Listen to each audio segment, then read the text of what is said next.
The X Zone Radio Show with Rob McConnell is largely an opinion talk show.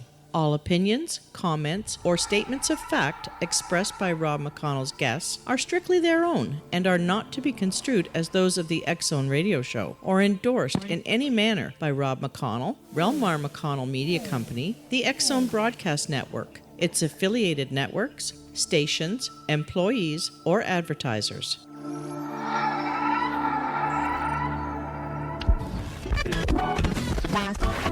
All Hit Radio.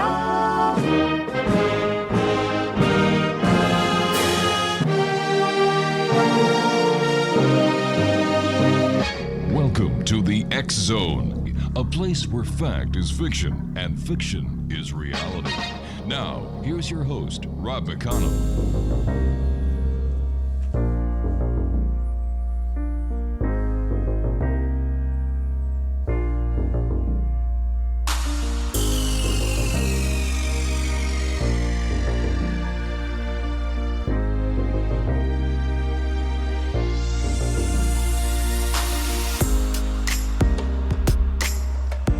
And good evening, one and all. This is the X Zone, and I am Rob McConnell. And for the next 40 minutes, well, that's taking the commercials out, I'm going to be your host and your guide as together we cross the time-space continuum to this place that I call the X Zone.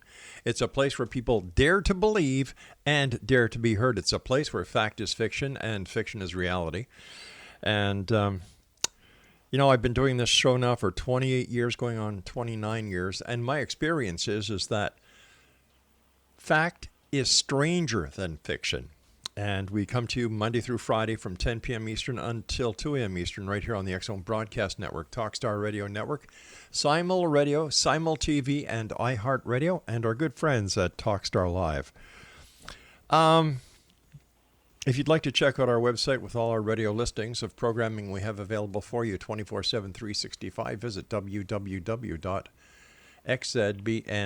and for the listing of the X Zone TV channel on Simul TV, simultv.com. My guest this hour, X Zone Nation, is author TODD Murray. He is a member of Laurentian University's Neuroscience Research Program and a leader in studies on the meeting of science and religion. Professor Murphy has also published on anthropology of spiritual experiences and the evolution of mysticism in human history. His studies in the neuroscience of spirituality began in 1985. In 1998, his work began to be published in academic journals. Professor Murphy is also the author of Sacred Pathways, The Brain's Role in Religious and Mystic Experiences, with forewords by His Holiness, the Dalai Lama, and Dr. Michael Persinger. Joining me now is Professor TODD Murphy. And Todd, welcome to the X Zone. Nice to be here. Great having you with us. Tell me, what was your inspiration for writing your latest book entitled Deja Vu and Other Spiritual Gifts? My inspiration was simply that I wanted to take all the things that I had learned in my larger studies that could be practiced immediately by people. A lot of the work that I've done, especially in the book you mentioned, Sacred Pathways, the one with the foreword by His Holiness the Dalai Lama, is kind of on the theoretical side, and that's very important for integrating spirituality into evolutionary thinking, Darwinian thinking. But along the way, I learned some things and acquired some spiritual learning before I went on that track that people could simply apply. So I wanted to make a very practical guide to exploring one's spiritual gifts, doing magic, if we can call it that, in a real way. So that the book, Deja Vu and Other Spiritual Gifts, is very much a practical how-to guide without a lot of commentary about how it integrates into the larger picture of human spirituality, human evolution, and indeed the nature of human beings. So is it really... I'm sorry, sir. So it's kind of what you might call a grimoire, a book of magic. Right. Is it really possible to acquire magical powers? Well, I would say yes, but there's a couple of caveats to that. One is that no magical power that cannot contribute to the evolution or survival of a human society is likely to exist. Okay. And it's important to say that a lot of the magical powers that people might think of are in fact entirely fictitious. Our impression of what superhuman abilities is like has been so fashioned, I might even say battered, by the media and Hollywood, that it's hard to know what's practical and what's not. No one is ever going to fly like Superman does. In fact, if you look at the world's spiritual literature, the New Testament, the tales of Jesus, the accounts of the Buddha's miracles, for example, you're not going to find anyone putting on magical tights and flying. No, but there are people who walk across water. There are a number of accounts, yes. In fact, one of my own spiritual teachers from years back, he died in the late 80s, I believe. He is supposed to have walked on water. And there were a number of witnesses. I never met any of them, but that was the story that I heard. So if we look at magical powers in the context of our early evolutionary history, the time when our evolution rendered us as the species we are now, and ask what kind of spiritual abilities, magical abilities might have benefited them, then we come to a much smaller number of them, but they're all much more, how can I put it, practical. They're easy to imagine. And the accounts of such abilities far outnumber the accounts of people who, say, are so supposed to have levitated. So, for example, psychic abilities, Right. especially remote viewing, would be a very useful skill in our early evolutionary history and would have contributed to our survival substantially. So if you have a shaman who has the ability to remote view at a time when his tribe or his clan is short on food, then the ability to cast his mind about and locate a herd of buffalo or a stand of deer or even a very lush forest glade where there might be edible roots that could be dug up. That would be a very useful ability. The tribe is starving. We have to do anything we can in order to find food. And in a moment like that, the ability to remote view becomes a solid gold skill. But as a And in fact, remote viewing is one of the few spiritual or psychic abilities that governments have put substantial money into. It may be that the scientific community rejects remote viewing as so much nonsense, Right. but the CIA, who is smart enough to put money into things that appear to be working and withdraw it from things that don't, has been putting money and resources and skilled individuals into remote viewing for decades. They're not turning away from it. They're not looking for a stand of buffalo where the people can get food. They're looking for missile silos and such things. But the core ability to focus on what you need to find and then find it this way is the same in both cases. Another one, perhaps even more important, is the ability to do something like spiritual healing. And I hope we can get into that a little deeper further on. But if people in a tribe are sick and they need to be healed, then the ability to put your hands on them and make them better, healing by laying on hands, becomes a survival skill, not a psychic skill. And in the very first generations of human beings, let's say the first 2, 3, 5 generations, before we had learned which plants in our environment had medicinal powers, we had nothing to rely on except this one ability to put your hands on someone, go into the appropriate state of consciousness, and through a kind of, well, I'll be blunt, magical ability to initiate their immune system and facilitate their recovery. Our early populations were small, 20, 30, 50 people tops, some anthropologists guess. And in a case like that, an epidemic, I mean, even a serious destructive flu going through the community could be enough to wipe them out. So healing by laying on hands isn't a magical power. For our early ancestors, it was a survival power. Another one is empathetic skills. When we emerged as a species, we relied on culture and relating to other people as our survival strategy, our evolutionary strategy. And the ability to look at another person and see how they're feeling and even be able to guess with reasonable accuracy what they're thinking allowed interpersonal relationships to flow so much smoother. And that would only help to cement the culture and the social group in which we all lived.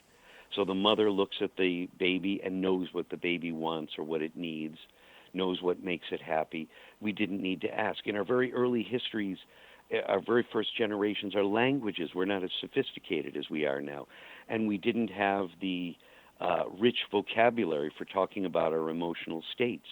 So simply to look at a person and know that they're in pain, that they're happy, that they're hungry, that they're sleepy, or whatever, and be able to respond to their needs fluidly was also a survival skill, not guaranteeing the survival of individuals, but the survival of the social group that they all relied on for their individual survival. Professor, please stand by. You and I have to take our first break. Exonation, our guest this hour, is author Professor Todd Murphy, and the website is www.spiritualbrain.com, and the name of his latest book is Deja Vu and Other Spiritual Gifts. My name is Rob McConnell. This is the X Zone, and we're coming to you around the world from our broadcast center and studios in Hamilton, Ontario, Canada. Don't forget, you can get your complimentary copy of the X Chronicles newspaper simply by going to www.xchroniclesnewspaper.com. And for all the broadcast shows that we have on our radio side, xzbn.net. I'll be back on the other side of this break. Don't go away.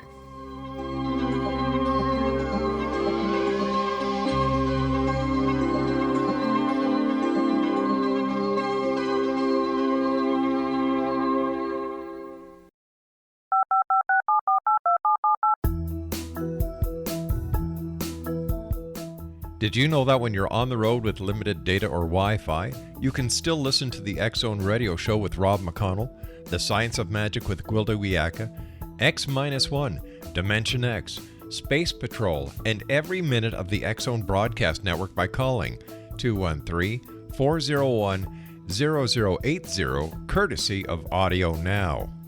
No smartphone, app, or internet needed. It saves your data plan, and it's free if you have unlimited minutes. Call 213-401-0080 to listen on any phone, anytime, anywhere. Remember, 213-401-0080 for the best of the paranormal, parapsychology, and sci-fi radio programming anywhere, 24/7, 365.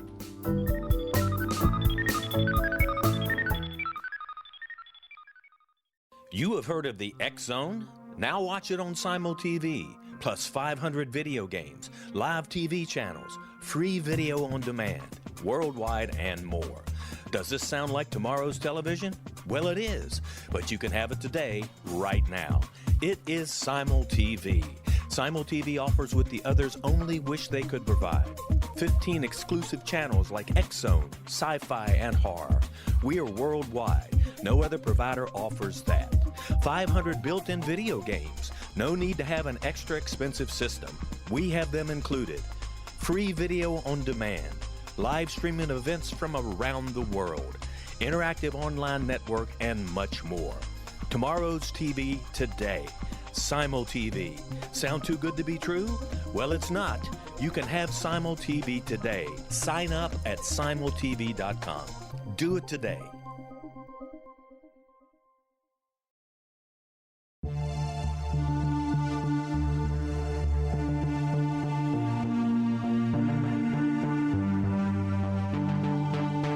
We live in rapidly shifting times of extreme volatility and uncertainty. Such profound change brings a unique opportunity for the evolution of consciousness. I'm Gwilda Wiyaka, host of Mission Evolution Radio Show, a program that explores the latest scientific developments and deepening spiritual truths supporting human evolution. Join me on xzbn.net, where I interview leading experts in science, physics, medicine, spirituality, and more. By applying divergent viewpoints to leading-edge topics, we uncover expansive and evolutionary truth to assist you on your path to enlightenment. More information and past episodes are available at missionevolution.org.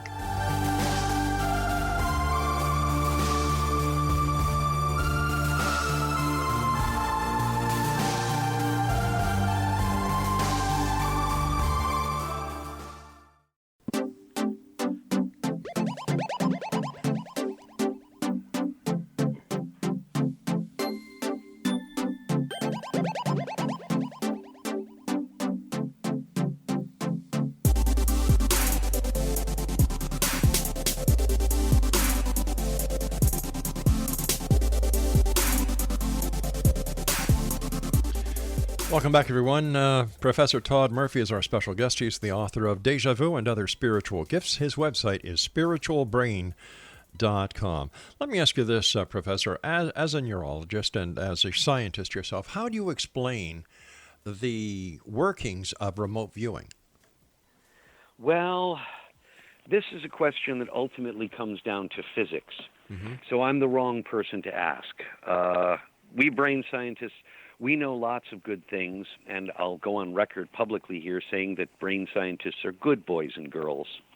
But the question of how we can actually take information from one area and bring it into the conscious awareness of a mind in another area is a matter of physics.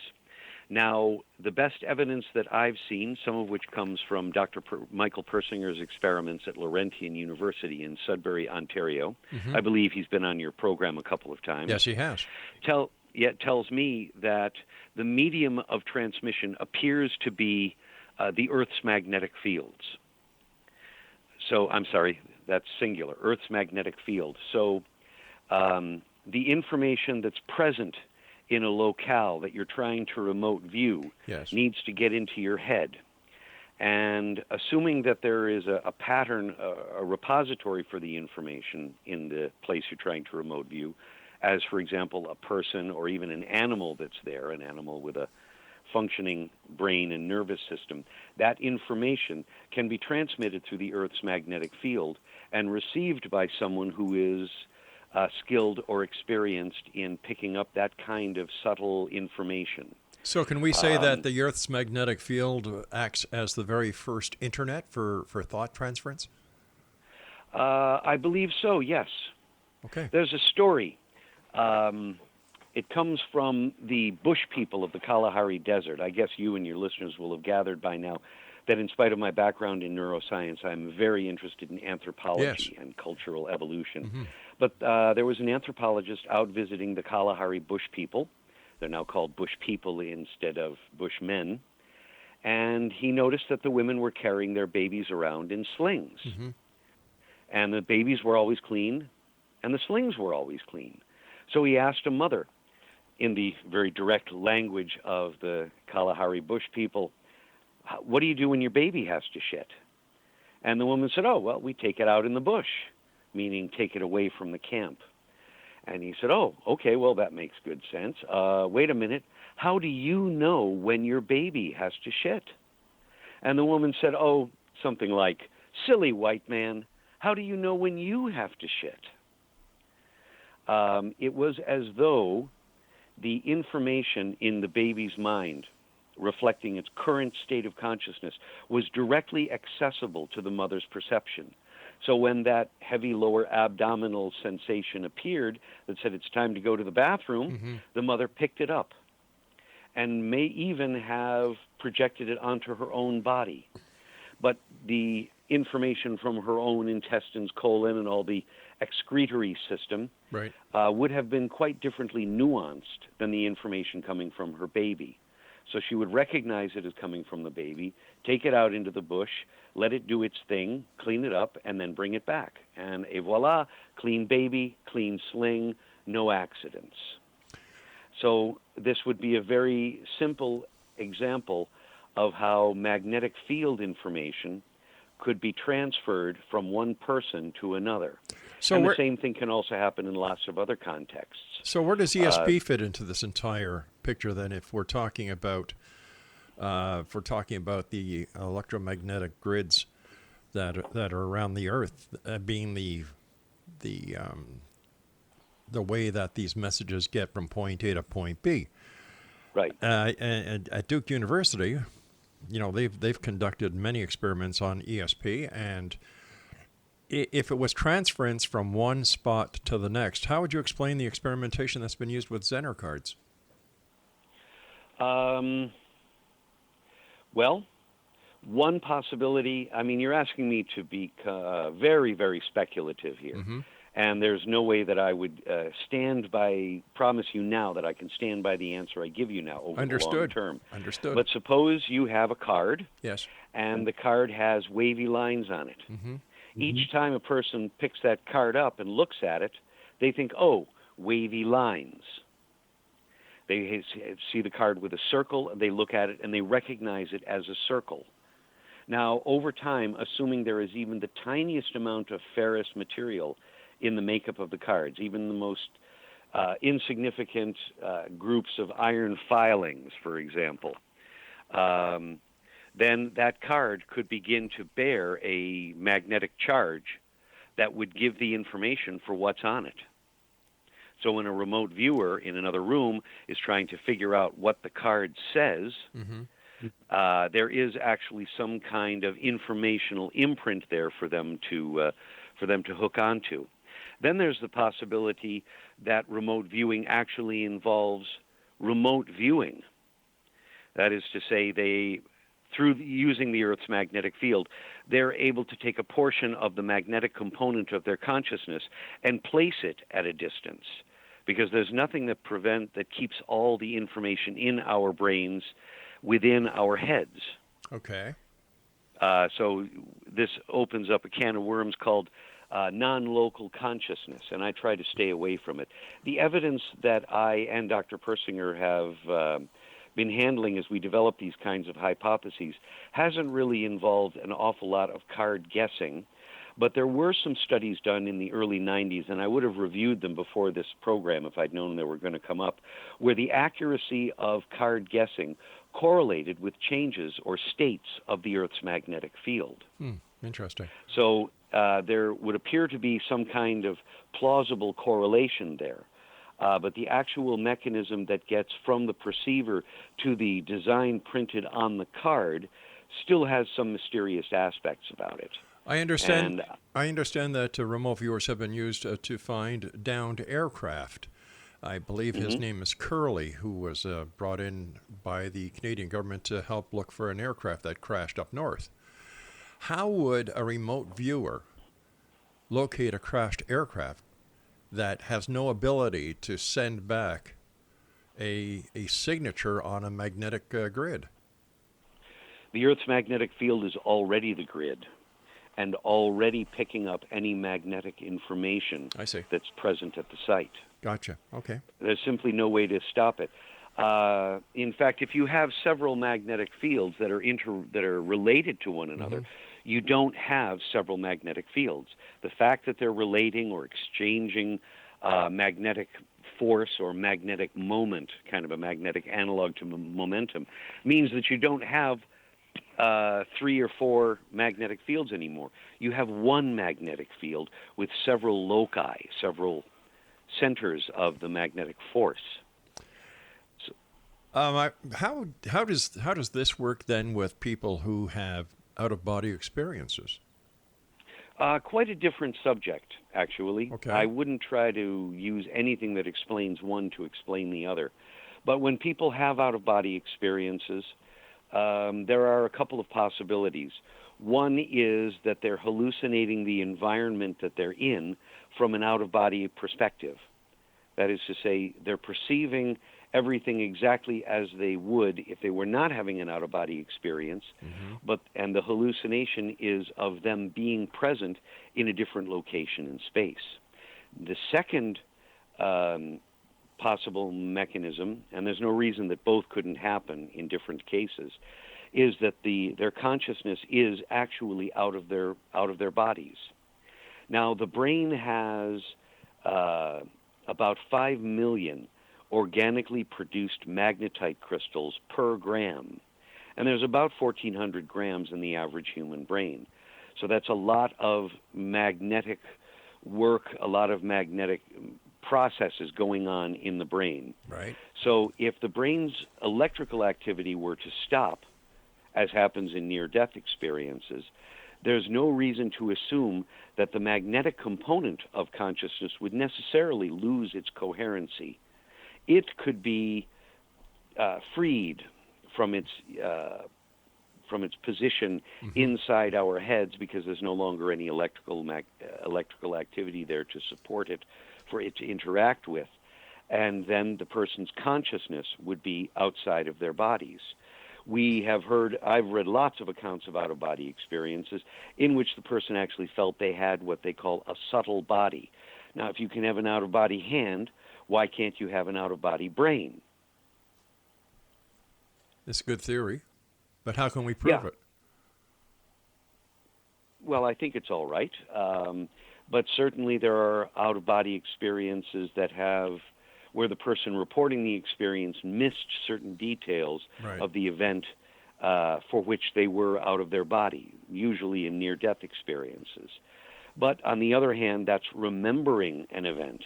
And there are lots of cases where people don't remember events that happened to them when they were in normal states of consciousness accurately. All right, Professor, please stand by. You and I have to take our news break at the bottom of the hour. Exo Nation, our guest this hour is Professor Todd Murphy. He is the author of Deja Vu and Other Spiritual Gifts. His website is spiritualbrain.com. And the professor and I will return on the other side of this commercial break with the news as we continue here in the X Zone from our broadcast center and studios in Hamilton, Ontario, Canada. If you'd like to send me an email, xzone@xzoneradiotv.com, on all social media sites, Xzone Radio TV, and check out our YouTube channel at youtube.com/Xzone Radio TV. Can you hear me?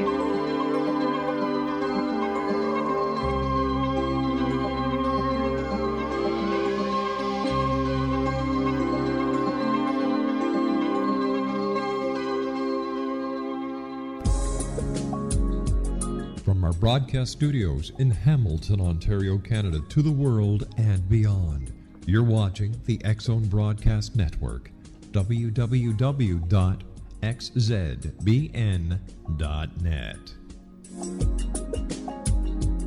AVS Media Den. You have heard of the X Zone? Now watch it on Simul TV, plus 500 video games, live TV channels, free video on demand, worldwide, and more. Does this sound like tomorrow's television? Well, it is, but you can have it today, right now. It is Simul TV. Simul TV offers what the others only wish they could provide. 15 exclusive channels like X-Zone, Sci-Fi, and Horror. We are worldwide. No other provider offers that. 500 built-in video games. No need to have an extra expensive system. We have them included. Free video on demand. Live streaming events from around the world. Interactive online network, and much more. Tomorrow's TV today. Simul TV. Sound too good to be true? Well, it's not. You can have Simul TV today. Sign up at simultv.com. Do it today.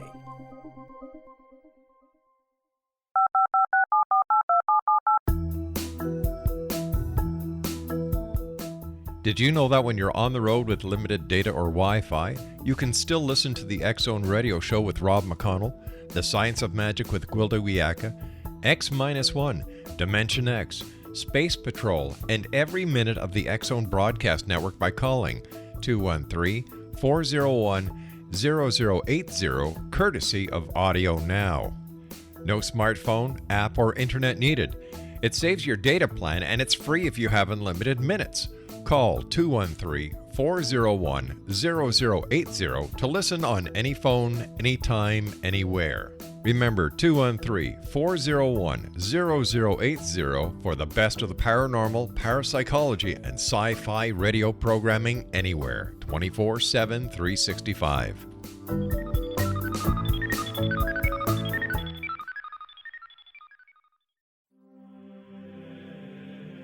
Rob McConnell here, presenting an overview for Nicholas Paul Jennings, author of a fascinating book, Amen. It presents facts revealed by Egyptologists, facts that enable us to understand why Amen is the beginning of creation of God. It provides recommendations for religious leaders of the major religions to unify their beliefs and teach the Word of God. Love one another. Amen informs people how mankind conceived God. It was the Egyptians that developed the concepts of a soul, a hereafter, and Son of God. And finally, after the worship of many gods, they conceived the belief in one universal God, the maker of all there is. For more information, visit www.futureofgodamen.com. That's www.futureofgodamen.com.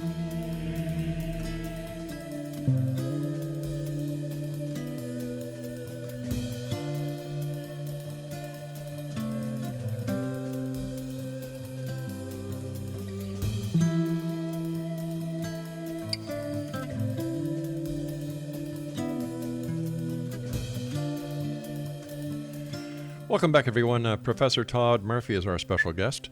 His website is spiritualbrain.com, and his book is entitled Deja Vu and Other Spiritual Gifts. Before we went to in the last segment, sir, we were talking about magnetism, and you mentioned something about the magnetic components that are in the brain, and the amount of magnetic components that we were talking about was quite staggering. Yes, and it's actually a long-established scientific Wow. fact. It was first published in 1992. Ooh. What happens then if somebody goes and has an MRI, which is magnetic? Wouldn't the magnetism or the magnetic components in the person's brain affect the outcome of the MRI, or how does the MRI compensate for that? Well, neither, really. Okay. You see these magnetite crystals in the brain. Mm-hmm. They're organized in chains. The chains are called magnetosomes, and the few images that I've seen show about a dozen magnetite crystals all lined up in, I won't call them neat rows, but they're kind of laid out in a line, curving lines always. And the amount of magnetic fields that it would take to break them up is probably very, very much higher than their normal operating magnetic field strength. So when an MRI happens, it wouldn't necessarily break them up or interrupt the magnetic component. Now, if the magnetic component is there as an adjunct to the brain's electrical activity, because according to Maxwell's equations, whenever you have an electric current, you also have a magnetic field. And whenever you have a moving magnetic field, you generate an electric current. So I don't know that it would have enough force to interrupt that process. Interesting. Certainly the magnetic, the electrical activity would continue, largely unaffected. I've never had an MRI, but I once had a session using a very strong magnetic field from a device. At this moment, the name escapes me. It was many years ago. No, the reason I asked you that was I had an MRI many years ago. In fact, I've had a number of them over my years. And as soon as you said that, it started to, well, wait a second, when magnetic poles of the same come in contact with each other, they repel. So I was just wondering that, and I thank you very much for answering. Let's talk about your book, Deja Vu and Other Spiritual Gifts. In your book, you talk about the third eye. For our listeners who may not know what the third eye is, can you explain it to them? Well, the third eye is almost a metaphor for the ability to access vision from within one's brain or within one's mind, vision that is not coming from the physical world around us. So you close your eyes, and ordinarily what you see is a kind of dull, dark inside of your eyelids, unless you're in a very bright place. Mm-hmm. And what I take the metaphor, the third eye being, is a metaphor for the vision that comes from within. I see. And the trick to opening the third eye, as I describe in my book that you just mentioned, is to separate one's inner vision from one's physical eyes.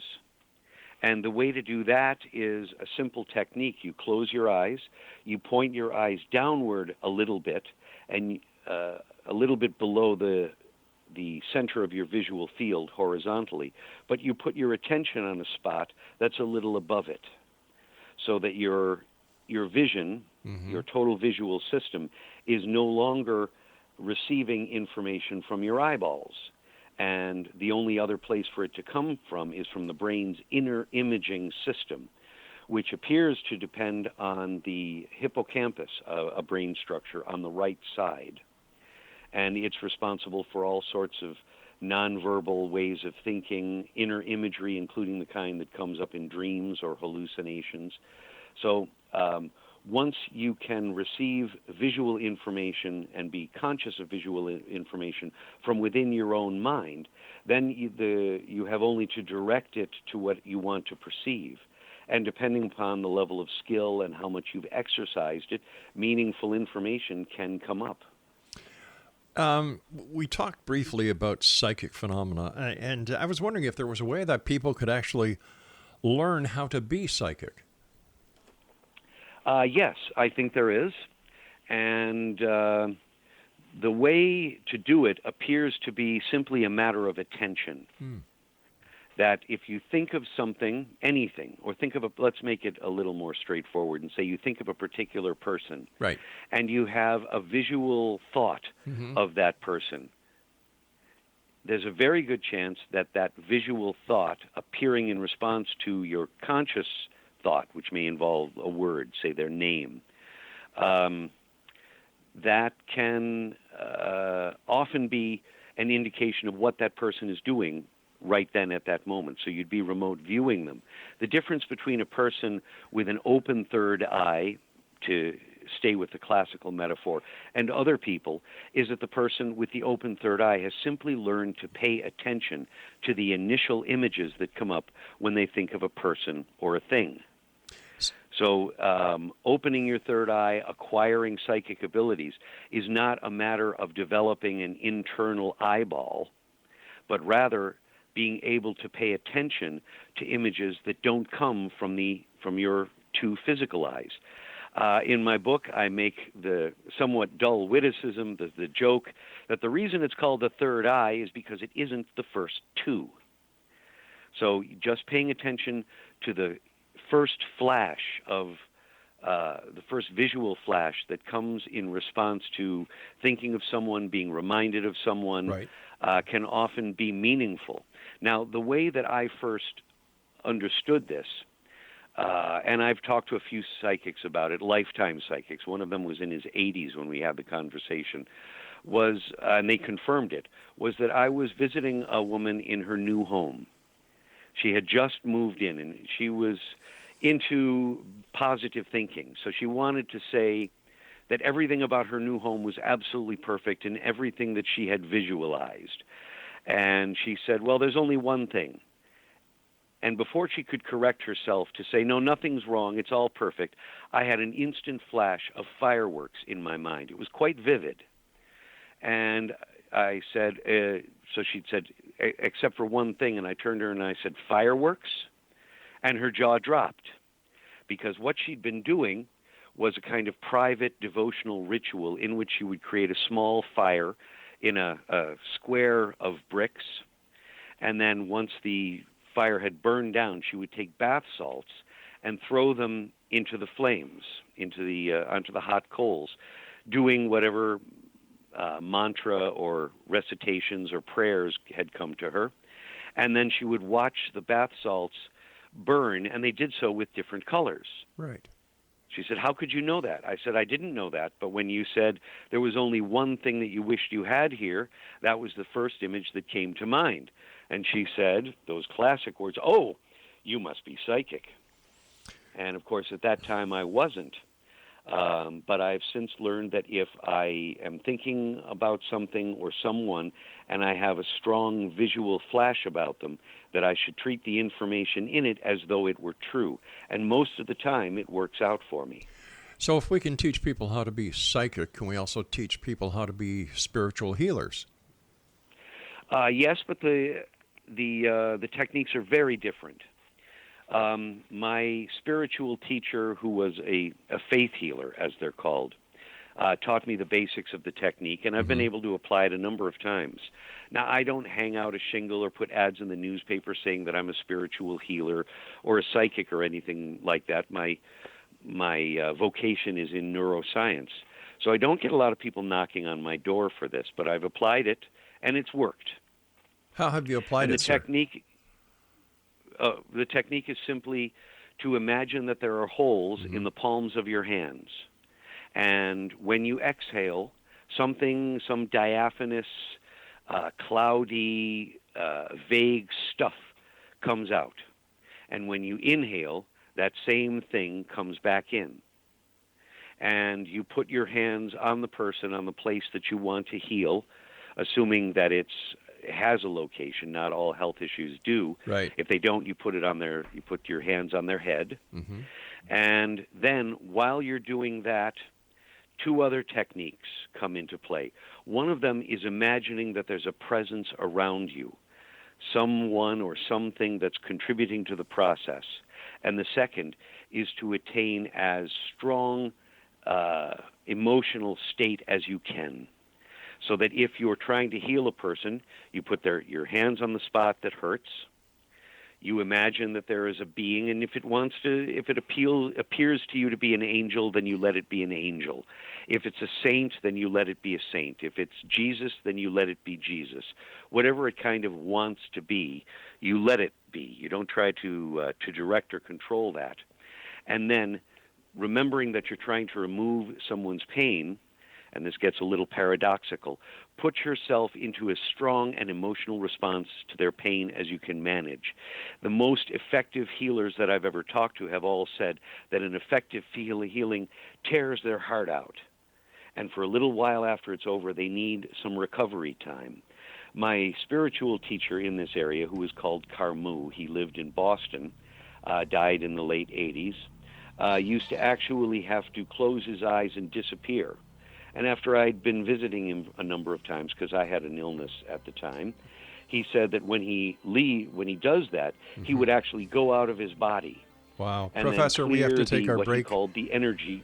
We have to take our final break. Please stand by, sir. Exonation, our guest this hour is Professor TODD Murphy.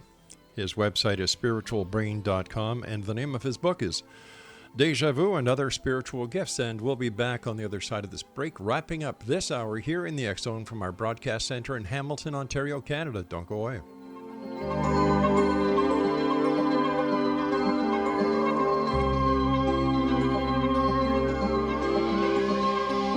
You have heard of the X Zone? Now watch it on Simul TV. Plus 500 video games, live TV channels, free video on demand, worldwide, and more. Does this sound like tomorrow's television? Well, it is, but you can have it today, right now. It is Simul TV. Simul TV offers what the others only wish they could provide. 15 exclusive channels like X Zone, sci-fi, and horror. We are worldwide. No other provider offers that. 500 built-in video games. No need to have an extra expensive system. We have them included. Free video on demand. Live streaming events from around the world, interactive online network, and much more. Tomorrow's TV today. Simul TV. Sound too good to be true? Well, it's not. You can have Simul TV today. Sign up at simultv.com. Do it today. The new nonfiction book, Razor of Madness, is similar to cult movies like Clockwork Orange, Dragon's Tattoo, or The Other Side of Hell. Wayne Morin Jr. and Thomas Lee Howe will expose widespread and systematic deficiencies in this thought-provoking tell-all novel. Mind control rages among scholars in law schools. Human rights are ignored while thought reform and mental manipulation are accepted practices used as behavior modification. Dr. Louis Jolyon West comes to mind. Media and public scrutiny shows that United States mental hospitals are in fact destructive murder industries. Razor of Madness expose novel details this epidemic through an in-depth professional and personal investigation. For decades, there has been a revolving door policy that still releases killers and pedophiles back into society. The maestro of mind control continues to haunt America to this very day. Razor of Madness is available in paperback or as a downloadable ebook at Amazon.com.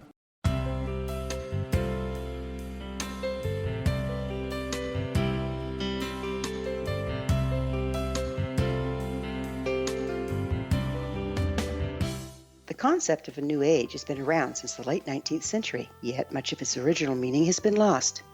What exactly is the new age? Is it a religion, a collection of obscure esoteric practices, a series of doomsday predictions, or an astrological event? The New Age Chronicles is a unique complementary publication bringing reason and grounded information to separate fact from fiction. Chock full of valuable information to support you as we make the monumental shift into the new era. You won't want to miss a single innovative issue. The New Age Chronicles newspaper is coming soon to www.newagechronicles.com.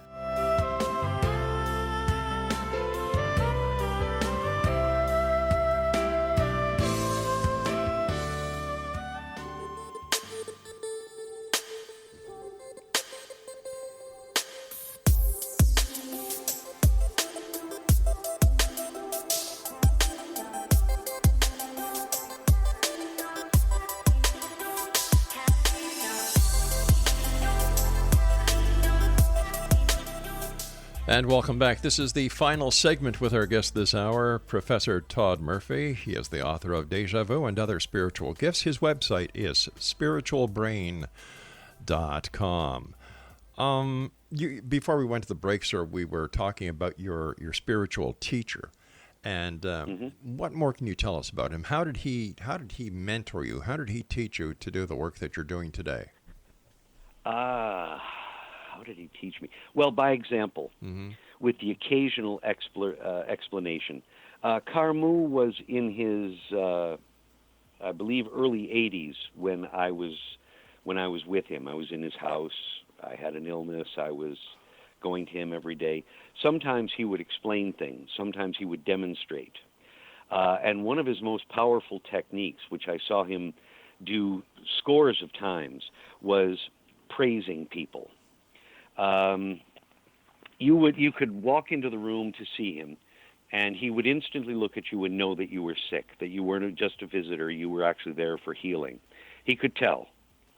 And before he would start to work on them, sit them down, give him his medicines, which very small repertoire of medicines, he would talk to them. And he'd look at them and say something like, "You look like that movie star. In fact, you look like you could be 6 movie stars all rolled into one. My third eye is opening. Someone get me some sunglasses. This man is a holy man. This man is a healer." He will walk on the ceiling and sing songs while he does so. One of these days, wherever he goes, the blind will see, the deaf will hear, the crippled will throw away their crutches and walk shouting hallelujah. He will be a God-given son for the rest of his days. Children are going to write essays in school about why they want to grow up to be just like him.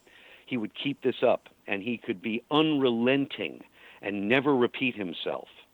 So why would he do that? And eventually, this avalanche of praise and avalanche of hopeful thoughts would begin to have an effect on the person, and no matter how sick they were or what was wrong, they would start to smile, they would laugh, they would achieve a positive moment, and it was in that moment that he would begin to work on them. It sounds like something Dr. Patch Adams would do. Yeah, yes, except Patch Adams, when it came to this sort of thing, Patch Adams was an amateur. Carmu was just so powerful in this technique that he could, I believe, that he could actually impose something of his consciousness and presence onto the person while he was doing it. No disrespect, Professor, but everybody's heard of Dr. Patch Adams, and not very many people that I'm aware of have heard of your spiritual mentor. That's why I use the Patch Adams analogy. I understand, but the reason that I emphasize it is that I've learned in the years since Carmu passed away that it takes skill and practice to do it. You have to think of positive things to say to people. You have to cultivate that as a technique. Compliment people wherever you go, whatever's happening. Forbid yourself from ever putting someone down. It's an extremely rigorous discipline, and there's nowhere to learn it except to just relate to people and be as positive as you can. I mean no disrespect to Patch Adams, of course. How can people use deja vu in their spiritual lives? Well, you kind of have to play the part of a hunter. You wait until a moment of deja vu appears spontaneously. I've never heard of anyone encountering a technique to force it to happen. There are very few people that I've heard of who can make it happen when they want to, but I've never heard any of them explain a technique for it. It's just kind of a thing they do in their minds. But once that moment appears, you have to avoid the usual temptation to compare the present moment to your memories of the past. I define deja vu as the perception that the present moment is a recurrence of a moment in the past. And instead of focusing on what moment in the past the present moment might recapitulate, instead of searching your memory, you stay completely focused with the present. Instead of thinking of the past and trying to remember, you stay present in the present moment. Well, but allow that feeling of pastness to run its course. Is there a difference between coincidence, synchronicity, and deja vu? Well, synchronicity. I would, the way I use the terms, no, but Okay. a moment of synchronicity could easily trigger a moment of deja vu. Right. Okay, that makes sense. How can people talk to their animals? I mean, besides being Dr. Doolittle. Well, the way to do it is to focus on the animal and think in pictures. I had an incident many years ago. I had it happen again quite recently, but the one years ago is clearer. This was a cat that kept bringing things into the house. A mouse's head. This was in Northern California, and it would bring in these little scorpions.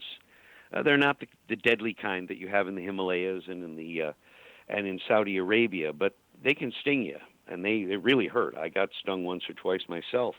So it was bringing in all these dead animals, and it grossed everybody out. And when it brought a scorpion in that wasn't quite dead, nobody knew what to do about it. So there happened to be a completely empty room in the house. So I took the cat, brought it into the room, set it on the floor, closed all the doors, looked at the cat, focusing on it, and allowed an image of a scorpion into my head. And then immediately conjured up a blast of anger from myself. So look at cat, remember scorpion, blast of anger. The message communicated is, we are angry that you're bringing in scorpions. Do the same thing with a dead mouse. We're angry that you're bringing dead mice in. Do the same thing with any other critters that might come up. And the cat eventually began to roll around on the floor, emitting this very pained sort of purr and growl. And eventually I got the feeling that the message had been communicated. The whole thing took maybe 3 minutes. And then I let the cat out of the room, and that was the end of it. And the cat never brought in another dead critter ever again. 2 days ago, I was sitting on my porch having a cup of tea, and a cat went by. And I thought it would be nice to pet the cat. So I focused on the cat and then imagined the sensation of me being scratched behind my ears. And this cat that had walked by many times and never paid the slightest attention to me suddenly appeared next to me and put his head down, leaning it forward and exposing the place behind its ears, whereupon I scratched behind its ears. I said to the cat, in this psychic language of imagery and sensation, imagined sensation, "Come on over, cat, and I'll scratch behind your ears." And that's exactly what happened. Now, I don't keep pets, so I don't have a lot of opportunity to communicate with animals. But I've spoken to a number of people, including one Native American shaman woman, a medicine woman. Right. And she said, "Yep, that's how you do it, all right. That's what my grandmother told me. That's what we do." And I said, "Well, how come nobody knows about it if it's that easy to describe?" And she just shrugged and said she had no idea. But, you know, white people write the books, and white people aren't so open to this. So while it was never a secret, it was just something that wasn't talked about. Why do you think this kind of spirituality is so popular these days? A difficult question. I think it's partly because of the changes in contemporary and alternative spirituality that have happened over the past decades. Right. In the 70s and 80s, we saw a lot of spiritual teachers that promised things like enlightenment.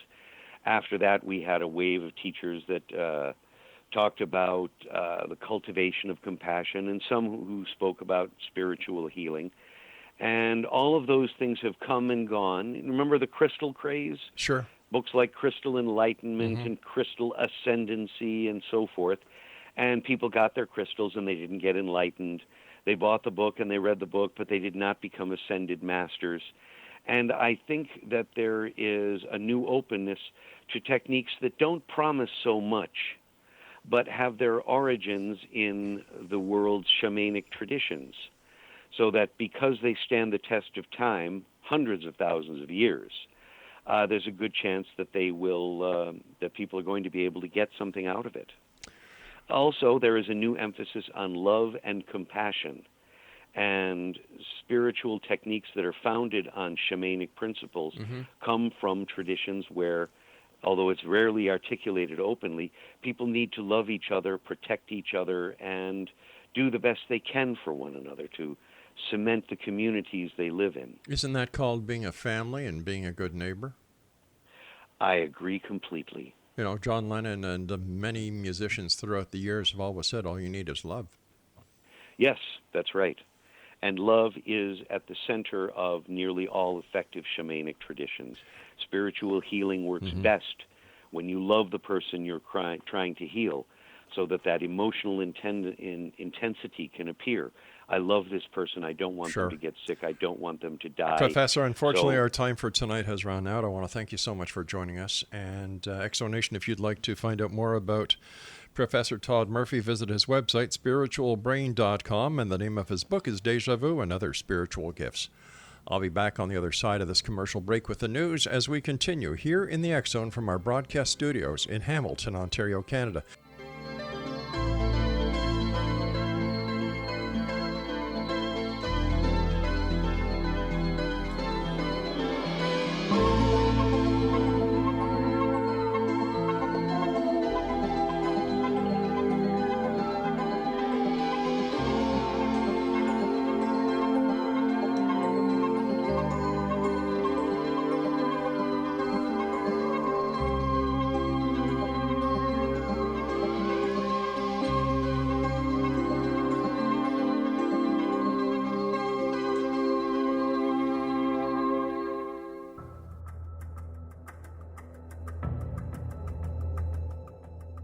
Modern Esoteric, Beyond Our Senses by Brad Olson, consummates the lifology story about where humanity originates. It is the lost continents, the primitive wisdom, the mythos of creation, and the rethinking of ancient history as we are taught in academia. There is much more to the story than what we have been told. As this is the first book in the Esoteric series, Modern Esoteric starts at the beginning of time and accelerates up to this modern age. Future Esoteric is book 2 in the series and takes a forward-looking position ahead of today with an open and honest examination of the ET issue and various unexplained phenomena. To discover the writings of author Brad Olson, visit www.bradolson.com. That's www.bradolson.com.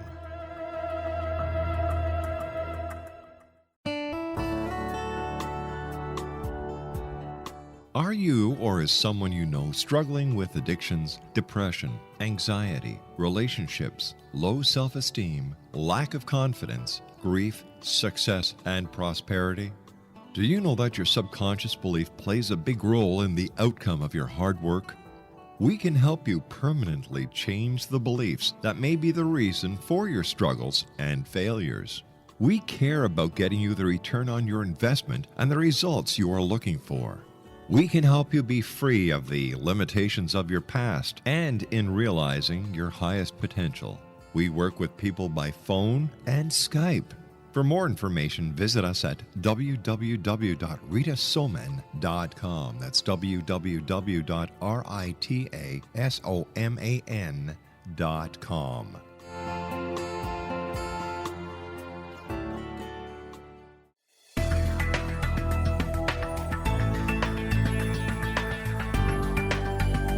Do you think you have energy problems in your home? Do you feel better when you're away than when you're home? Joey Korn is a global leader in the world of dowsing who specializes in personal energy clearing and space clearing. He can help you create an ideal energy environment in your home no matter where you live in the world. Learn about his remote spiritual house cleaning services and much more at www.dowsers.com. You can get Joey's book, Dowsing, A Path to Enlightenment, as well as other dowsing books and tools, Kabbalah books, and Walter Russell books. Joey's work is really amazing. Go to dowsers.com right now. That's DOWSERS.com or call 1-877-DOWSING. That's 1-877-369-7464.